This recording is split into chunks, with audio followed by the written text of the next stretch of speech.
Good morning. I'm Russ Mitchell, and welcome to 7 Minutes. Today, we're at the Ginn Academy in the Collinwood neighborhood of Cleveland, the first all-male public high school in Ohio. It is the brainchild of this man, Ted Ginn Sr.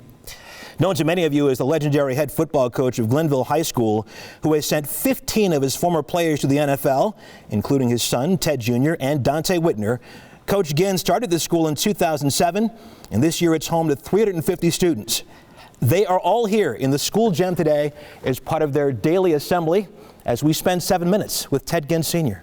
Thanks for having us here today, sir. Thanks for having me. You mind if I address the troops? Oh, no problem. Good morning, guys. Good morning. Why is this important, this daily assembly every day? Well, you know, that's just like this is our assembly that we do every day just for peace and harmony and just calmness. Starts the day nice. It starts the day off nice and just keep us humbled. What is the mission here at Ginn Academy?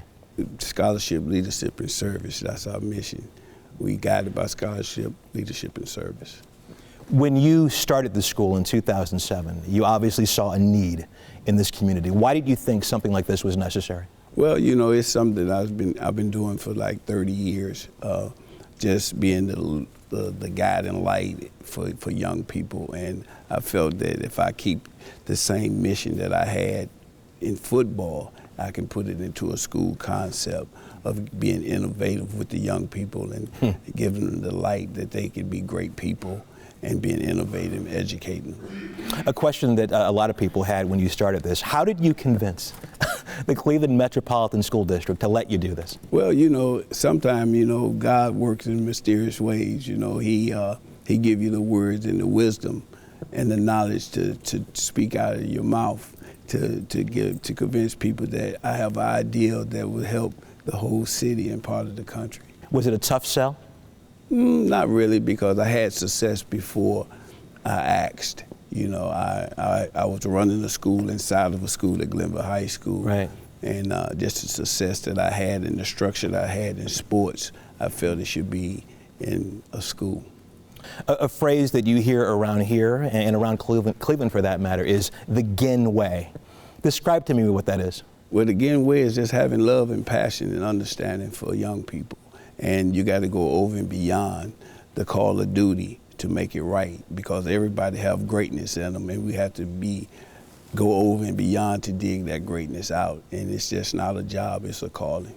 Do most kids you come across know what you're saying? Do you say everyone has greatness in them? Is it hard to convince some kids that, yes, you have greatness in them? And how do you do that? Well, some is hard because they take a look around where we come from. You know, a lot of time we can't see where we're going because we're too busy looking at what we're going through.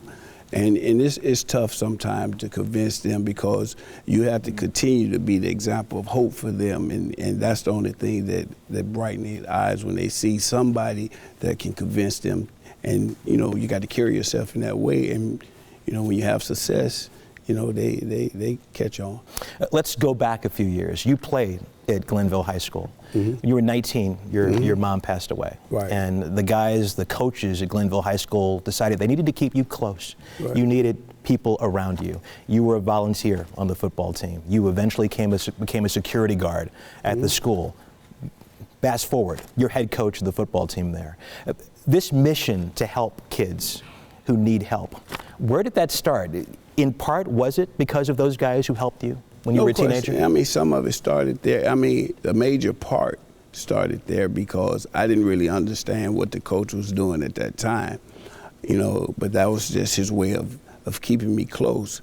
But then when I understood it, then I started doing it, and then I seen how successful I was with young people, and I said, wow, you know, I don't want nobody to live like I had to live, so now I'm going to be the guy in front to show them that, you know, if you do things this way, this will happen to you. So I was blessed to have a coach to pull me to the side and be that life coach for me.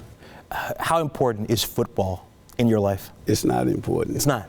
No. A lot of people would be surprised to hear that. Why do you say that? Because it's just a vehicle that we use to ride in. It's where I can engage with kids every day and give them the real understanding about life.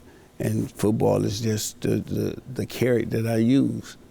When you talk to kids about that, when you tell a kid that football is the vehicle, and they don't quite get it, that doesn't quite sink in right away, how do you convince them? You have to continue to be consistent every day with it. You can't just, because football get in the way if you don't continue to tell them on a daily basis. So I always tell them, I'm not preaching to you, I'm just a constant reminder of what it's really about.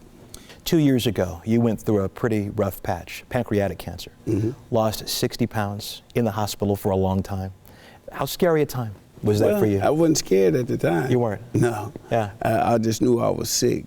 I think I got scared after I found out what I was sick with. But now it turned me around, even gave me more power, more determination now, because you don't have time for foolishness. You have time to work and guide and direct.